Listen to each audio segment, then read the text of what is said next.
Hello world watchers and welcome back. Again. It's been a little minute as usual, but probably, as most of you know, because most of you do follow our other channel as well, or your partners might do, we have had a charity golf day. I apologise for my oven, but I need it to preheat ready for this cake. So the John's Golf Day takes precedence over everything else, and it takes an awful lot of organising, and that has been what we have been doing. So, believe it or not, it is the beginning of September.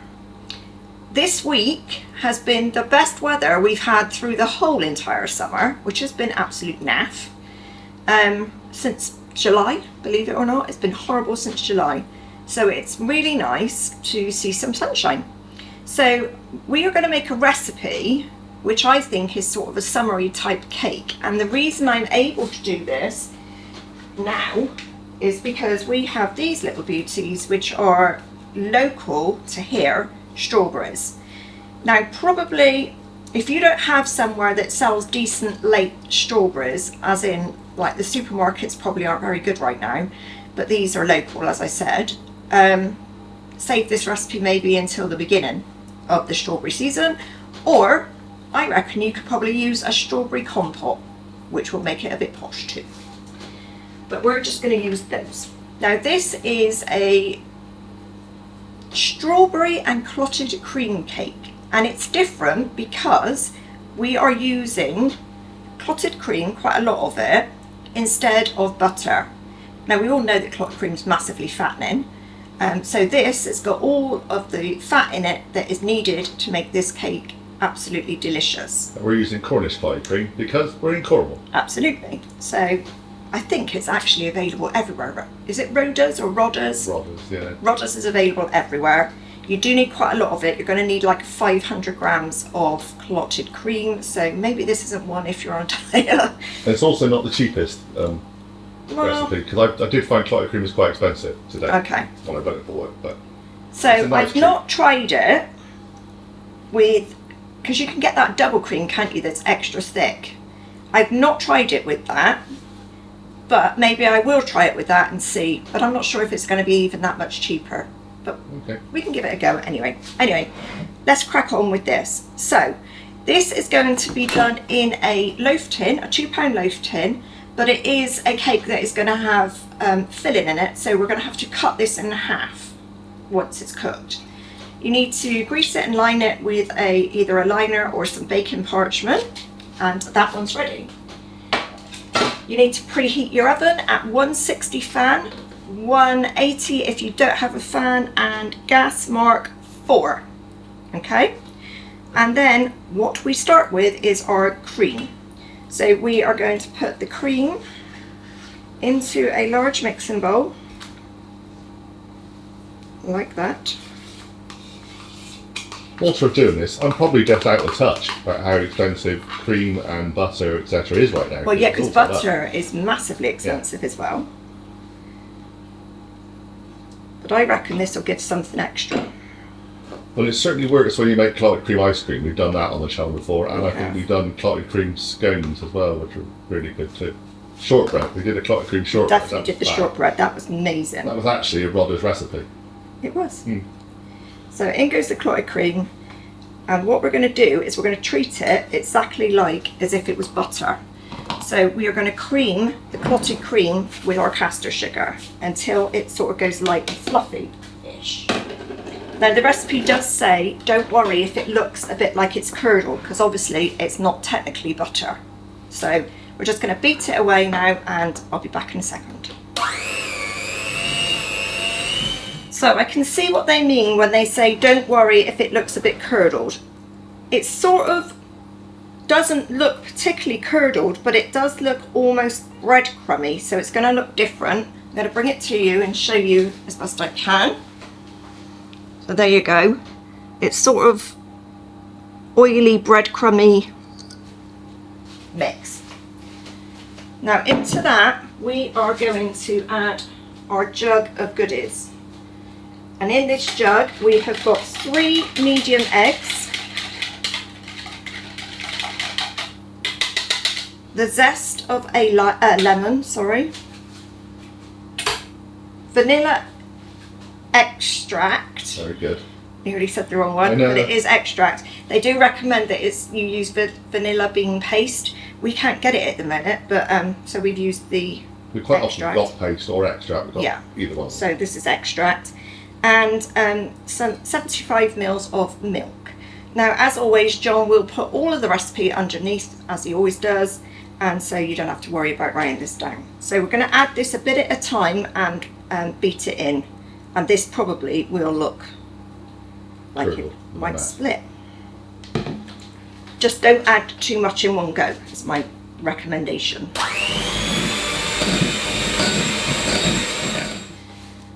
Okay, so that has all been beaten in, and it absolutely does look like it's split, so don't panic. Obviously it's quite watery now, liquidy, because it's all of our liquid. So the next step is to fold in our flour and our baking powder. So if I put the baking powder in first with the flour, give it a mix around. Now what we're going to do is we're going to fold this in gently, because obviously we've just beat a lot of air into this mix. So cut and fold, cut and fold.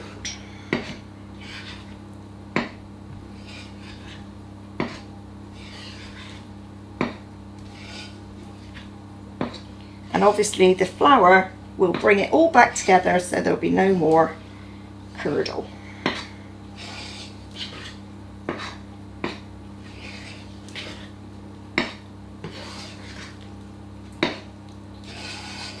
Take your time with it, there's no rush.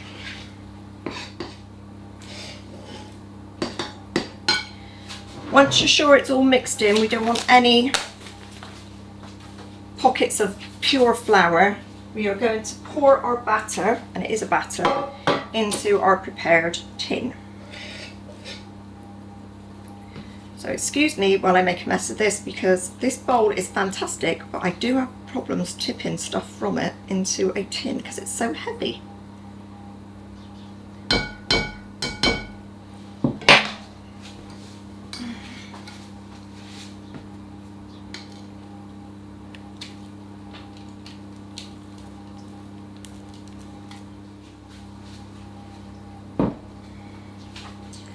There we go. Try and level it out a little bit, though it will find its own level. There we are. And that is going to go into the oven now for 50 to 55 minutes. I would check it after 50 with a skewer or a sharp knife to see if it comes out clean. If it does, absolutely fine. If it doesn't, put it back in for another 5 minutes, retest it. Once it's cooked, it needs to cool completely in its tin. So don't worry about trying to turn it out or anything. So I'm going to put this in the oven, bake it away, and I'll come back when I get it out of the oven to show you, and then obviously we'll come back later to decorate it. So see you in a bit. Okay, some of you are just beat. Let's go and look at the cake.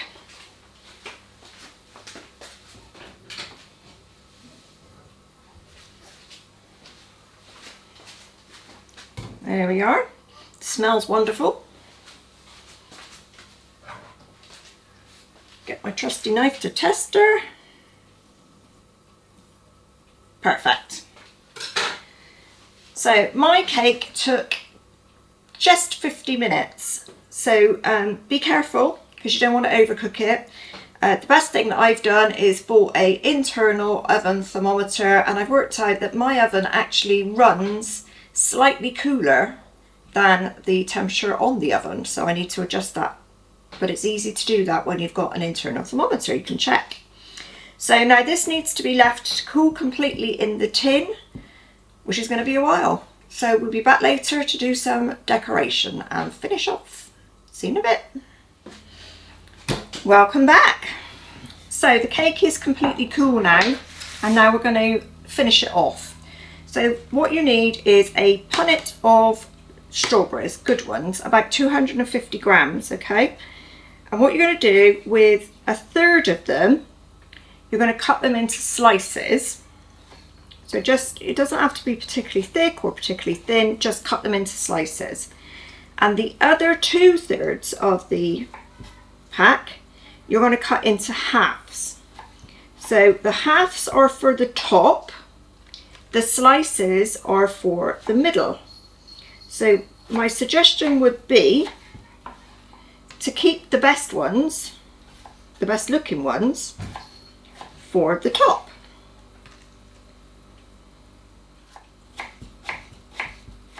Right, so that's my middle ones. And these ones, I'm just going to cut into halves.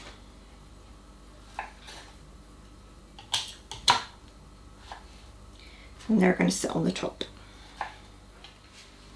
The next thing we need to do is to prepare our cream. Now this time you're going to need a hand whisk, okay? Not an electric whisk, because you're going to be mixing cream which is already on the verge of butter. So it's really easy to overdo it very quickly with with an electric whisk. So hand whisk please. So you need 300 grams of clotted cream. This actually is a little bit more than one whole tub. So it's sort of a tub and a good blob. Now into that you are going to add a teaspoon of vanilla extract or vanilla paste, whichever you're using. I always forget don't know whether I should shake this stuff, and I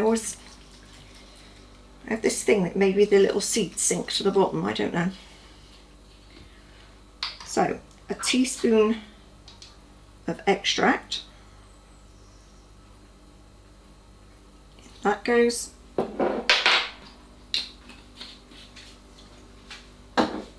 And then 2 tablespoons sifted of icing sugar.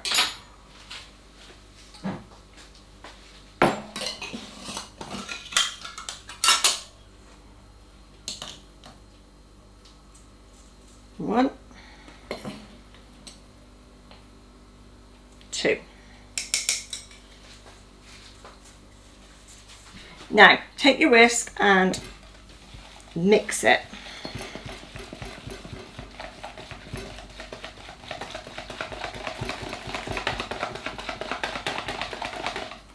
When you start mixing, it will go quite liquidy because of everything else you've added in. So you want to whip a bit of air into it so it thickens back up.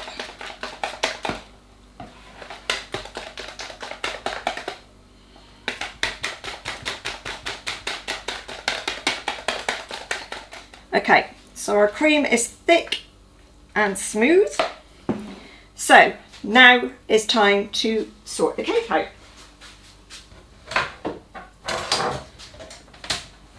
Here is said cake. I have cut it in half. It is not perfect, but it was never meant to be perfect. Or a knife, and spread the cream in the middle, like so. There we go. Then we're going to take our strawberry slices and lay them inside. You can do it as pretty or as unpretty as you like. It doesn't make a difference. It's all going to taste the same.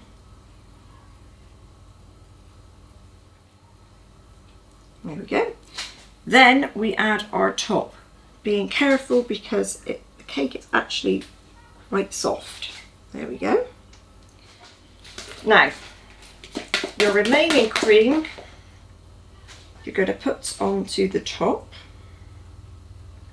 As we said at the very beginning, this is not a cake for dieters. This is a cake of indulgence. Count it as your goodbye to the summer. That's what I'd say. Goodbye summer, we'll see you soon. Maybe next year. There we go. There we go. And then on top of that, we place our halved strawberries, sort of a bit artistically, I'd say. Try and do them a bit nice. And that, everyone, is our strawberry and clotted cream loaf cake.